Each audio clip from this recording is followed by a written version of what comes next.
The third strategy is probably my favorite one, and you should absolutely deploy it if you have some kind of content in place.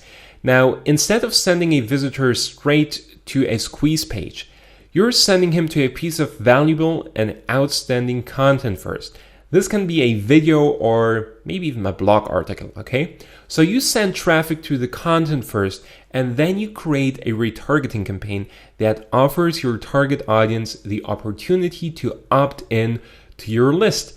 The result of this strategy is a higher conversion rate, a higher opt-in rate, a higher email open rate, and a much higher lead quality.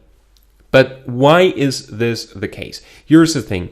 If your piece of content is truly outstanding, if it tackles a specific problem your visitor has, and if it offers a compelling solution to that problem, then here's what will happen.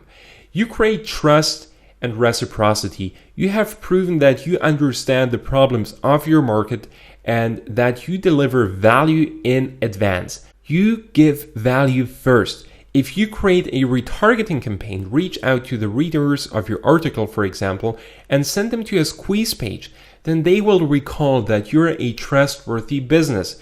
And that trust that you created will pay off at the end of the day because you have proven to be the go-to source in your market, and they will more likely opt in and become your subscribers. So long story short, I'll show you how to do that and how to deploy this great strategy. If you have some kind of high quality content in place, then go ahead, send traffic to that content first, then capture these website visitors and offer them an opportunity to opt in.